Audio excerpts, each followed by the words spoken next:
Lost City of Gold, the untold story of Mapungubwe, Africa's first kingdom of wealth. Welcome to our TV, Learn Africa TV. In today's show, what if I told you that Africa had its own Atlantis, a city full of gold, royal secrets, ancient wealth, and termites? Welcome to Mapungubwe, the real lost city of gold, not El Dorado, not Wakanda, not a Hollywood fantasy. This is the untold story of Southern Africa's first kingdom, hidden for centuries in the dirt of modern-day Zimbabwe and South Africa.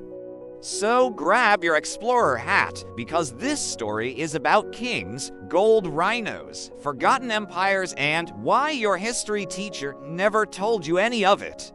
Let's uncover the truth, one golden relic at a time. Long before colonizers could say this land is mine, there was a powerful African kingdom at the junction of two rivers, the Limpopo and the Shash. A name that sounds like a drum beat and means place of stone or hill of the jackal, depending on who you ask. This was Mapungubwe. In the 11th to 13th centuries, this city was booming. Strategically placed, it became a major trading hub between the African interior and the Swahili coast. Gold went out, glass beads came in, cows were currency. And let's not forget salt, because you can't be royal and bland. It was Africa's silent economic powerhouse. Imagine Dubai, but with goats, spears, and better storytelling. Mapungubwe didn't just thrive, it dripped in gold. And no, this isn't metaphorical. Excavations revealed golden jewelry, bowls, scepters, and the crown jewel, a tiny gold rhino handcrafted over 800 years ago.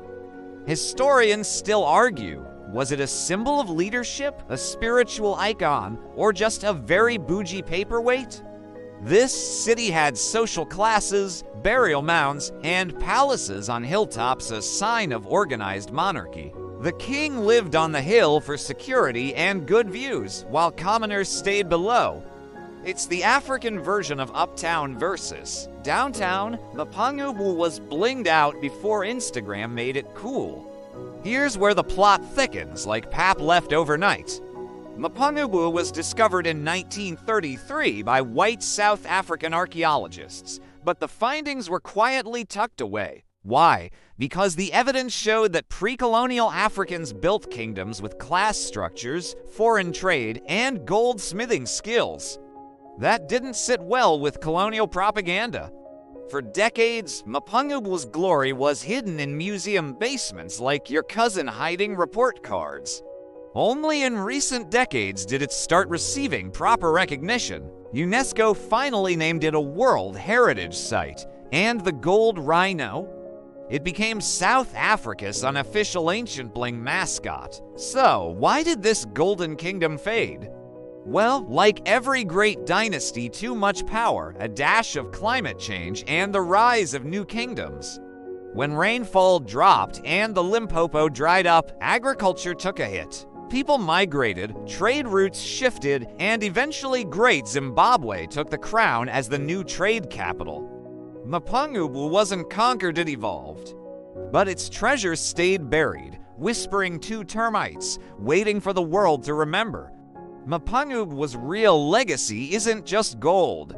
It's proof that Africa had complex civilizations before Europeans ever built a canoe. It's a middle finger to those who thought history only started when ships arrived. It shows ancient Africans were astronomers, traders, artisans, and yes, kings and queens. Imagine school kids learning about African kingdoms instead of just pyramids and slave ships. Mapungubwe deserves a seat at the historical high table right next to Rome, Greece, and China. There's still more buried beneath Mapungubwe Hill, waiting.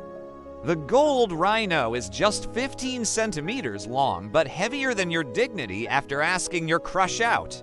Archaeologists also found Chinese porcelain, Indian spices, and glass beads. Talk about international vibes. One grave contained a king buried with golden armbands and headpieces. Talk about flexing in the afterlife. The kingdom had complex irrigation and farming systems. No tractors, just brains. And the best part, so now you know. Before colonizers drew lines on maps, before Africa was discovered, there was Mapungubwe, the lost city of gold, a place of trade, tradition, and timeless bling. Its story was almost silenced, but now we tell it louder. Because history isn't just what's written in textbooks, it's what lives beneath our feet. And sometimes, in the gold-plated horns of a rhino.